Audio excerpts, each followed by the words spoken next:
Sir trailer हमने देख लिया, काफी अच्छी ट्रेलर है। ट्रेलर में संजय सर नजर आ रहे हैं, एक तरफ गर्मी से और बंजर धरती से जूझते हुए नजर आ रहे हैं, एक तरफ आप है सर। टेबल अंदर से लेने में तो ठीक रहेगा। वही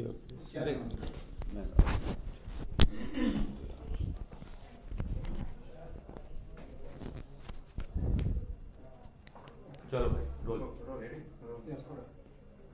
डन ओके। सर तो काफी अच्छा ट्रेलर है, देखा हमने। एक तरफ संजय सर है एक सीन में जहाँ वो गर्मी को और बंजर धरती को लेकर लड़ते नजर आ रहे हैं, दूसरी तरफ आप है जो बाढ़ से लड़ते हुए नजर आ रहे हैं। फिर भी आपसे एक बार जानना चाहेंगे आपके लिए किस तरह की फिल्म रही है? किस तरह की फिल्म रही है?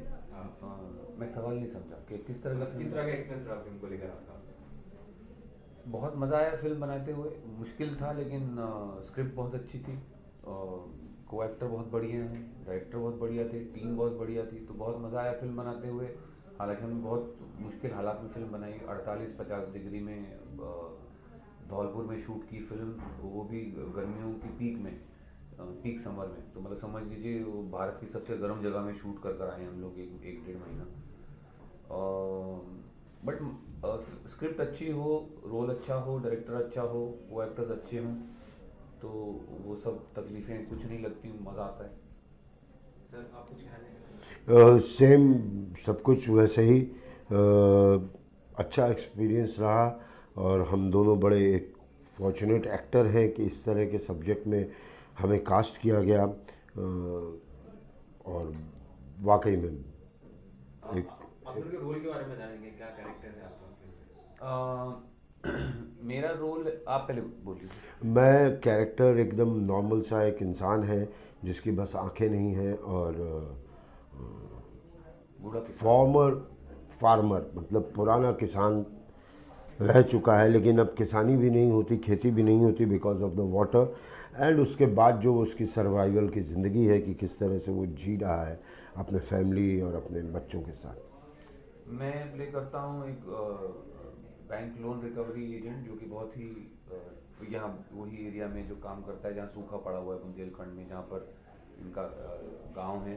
और उस गांव में बहुत जो फार्मर्स हैं वो लोन के तले दबे हुए हैं। तो ये एक लोन रिकवरी एजेंट बनकर वहाँ आता है, और ये बहुत ही कह लीजिए निर्दयी और रूथलेस और रिलेंटलेस तरह का लोन रिकवरी एजेंट है। ये जहाँ भी जाता है वहाँ 2-4 लोग किसान आत्महत्या करते ही हैं, बिकॉज ये इतना रूथलेस है। ये मेरा कैरेक्टर है। तो ये इन दोनों कैरेक्टर्स के बीच का जो कॉन्फ्लिक्ट है, कैसे उनका जो रिलेशनशिप है, ये फिल्म का सेंट्रल प्रेमिस है। काफी अच्छा रोल प्ले किया आपने। हालांकि फिल्म में देख ली फिल्म? नहीं सर, ट्रेलर देखा हमने, काफी ट्रेलर में अच्छा काम, काफी रियलिस्टिक ट्रेलर है। अच्छा, उम्मीद करते हैं कि हिट हो।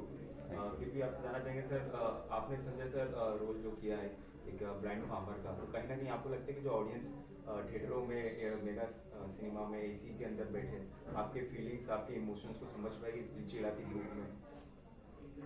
मुझे लगता है समझ जाएगी, क्योंकि ट्रेलर देख के कई लोगों को प्यास लग गई, ट्रेलर देख के कई लोग चुप हो गए। तो इसका मतलब हम अभिनेताओं ने अपनी बात अच्छे प्रकार से, अच्छे ढंग से रख दी है। और अगर चंबल की बीहड़ की गर्मी उन तक हम अभिनेता या कैमरामैन या आर्ट डायरेक्शन या डायरेक्टर या कॉस्ट्यूम नहीं पहुंचा पाए तो फिर हम सक्सेसफुल नहीं है। वो गर्मी पहुंचाना ही हमारा मकसद है, एक रिलेशन की गर्मी और एक उस लोकेशन की गर्मी।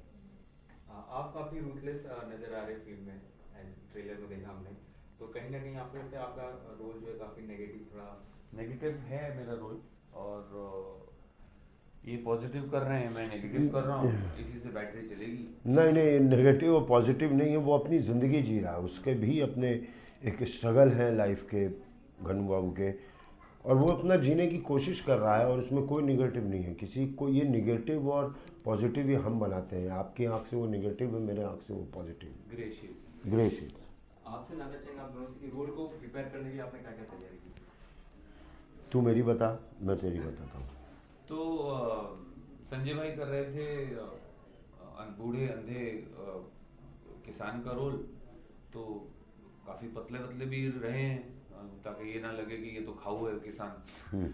फिर हमारे कुछ इन वर्कशॉप्स हुई जो नैब नेशनल एसोसिएशन ऑफ ब्लाइंड के जो कंसल्टेंट्स हैं उनके साथ जो अंधे के रोल के लिए।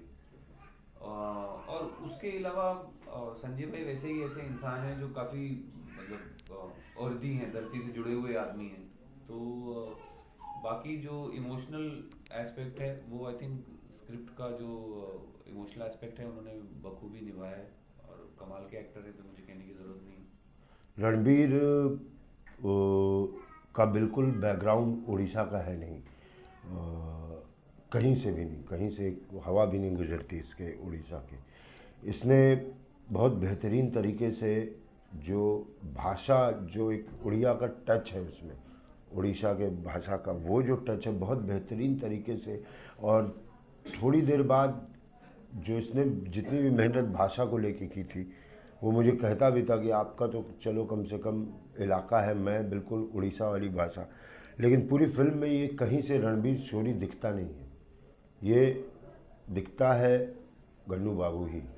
वो एक मेहनत कॉस्ट्यूम वगैरह को लेके, चाल वाल को लेके, मैंने इसकी एक भेजा फ्राई फिल्म देखी थी, कमाल का ये गेटअप और उसको मतलब लेके चलने वाला, ये नहीं कि सिर्फ गेटअप ही ले लिया और अंदर से वही है, नो, लेके चलने वाला उस गेटअप को आखिरी तक इस फिल्म में भी इसने बहुत बखूबी निभाया है।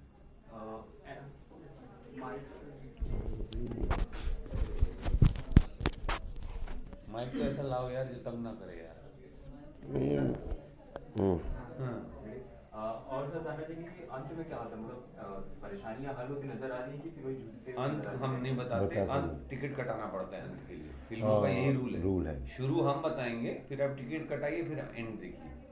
आप सर काफी हिट, गोलमाल आपकी काफी हिट हुई, तो आंखों देखी आपने किया, इसके बाद मसान किया आपने, वो भी रियलिस्टिक फिल्म थी, फिर अभी गोलमाल की कॉमेडी जो थी आपकी, तो कहीं ना कहीं ये एक रियलिस्टिक और एक कॉमेडी या फिर और कुछ रोल में आप नजर आने वाले हो?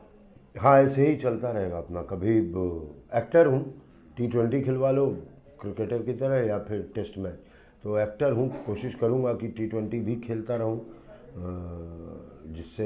जिसकी काफ़ी बृहद ऑडियंस है, और ये टेस्ट मैच भी खेलता रहूँ जिसकी बहुत डीपर ऑडियंस है, जो बहुत प्यार से देखती है फिल्म। आप सर खुश है जिस तरह से आपका ग्राफ जा रहा है बॉलीवुड में करियर का, तो आप क्या कहना, क्या कहूँ उसके बारे में? मतलब खुश है? हाँ, I mean, I'm happy with a lot of the work that I get. I'm also unhappy with a lot of the work I don't get. So ups and downs हैं, but no complaints, ठीक है, चल रहा है। Last audience से film को लेकर क्या कहना चाहेंगे आप? ये आप बोलिए सर। ऑडियंस से ये हम कहना चाहेंगे कि हिंदुस्तान में पहली बार या पूरे सिनेमा में पहली बार, वर्ल्ड सिनेमा में पहली बार कोई क्लाइमेट चेंज को लेकर के एक फिल्म बनी है, जो कि डिजास्टर फिल्म नहीं है, जहाँ पे मतलब हाँ, कि पूरा सुनामी आ गया, पूरा शहर तबाह हो गया और हीरो लड़ रहा है, ऐसा भी नहीं है। एक बहुत नॉर्मल सी एक फिल्म बनी है क्लाइमेट चेंज पे, और भारत की तरफ से, हिंदुस्तान की तरफ से, इंडिया की तरफ से ये पहली कोशिश है। तो इस कोशिश को मरने मत दीजिएगा। ये बहुत ज़रूरी है कि इस तरह की फिल्म थोड़ी खड़ी हो, इसलिए नहीं कि हम हैं इसमें, लेकिन एक जो आपकी, हमारी और सबकी बात कर रही है कड़वी हवा, इसको खड़ा होना ज़रूरी है। नहीं तो फिर कोई आगे हम ऐसे ही देखते रहेंगे इंटरटेनमेंट के नाम पे कुछ भी। तो ऐसी फिल्म को आपको खुद भी देखना चाहिए। स्कूल कॉलेजेस को मैं कहूँगा, प्लीज़ अपने स्टूडेंट्स को कहिए कि ये फिल्में ज़रूर देखें। मैं ये कहूँगा कि इस वजह से फिल्म देखिए ही, थीम की वजह से, मैसेज की वजह से, लेकिन ये भी कहूँगा कि बहुत ही एंटरटेनिंग फिल्म है, एंगेजिंग फिल्म है। इन दो बहुत दिलचस्प कैरेक्टर्स की कहानी है और फिल्म देख के आपको मज़ा भी आएगा। एक थोड़ा सा फिल्म से बाहर सवाल, अगर आप पद्मावती के रिलेटेड है, तो पद्मावती काफ़ी कंट्रोवर्सी में आ गई है, काफ़ी पॉलिटिकल प्रेशर है उसमें, तो इस पर आपकी क्या राय है? आप लोगों की, मतलब फिल्म रिलीज होनी चाहिए, नहीं होनी चाहिए, क्या आप बुजुर्ग हैं, आप बोलिए। इन चीज़ों को बोल के इनको बढ़ावा देना है, मैं इस पर कुछ नहीं कहना चाहूँगा। इन चीज़ों को बोल के ही बढ़ावा देना। मैं तो ये कहना चाहूँगा कि अगर इस तरह हर कोई कम्युनिटी, अपनी कम्युनिटी का नाम लेकर अगर कुछ लोग इस तरह फोड़ करें, लोगों को धमकाएं, लोगों को मारें। अगर हिंदुस्तान जैसे देश में जहाँ पे इतनी कम्युनिटीज़ रहती हैं, अगर ये सब कम्युनिटीज़ का शुरू हो जाए तो हिंदुस्तान नहीं बचेगा।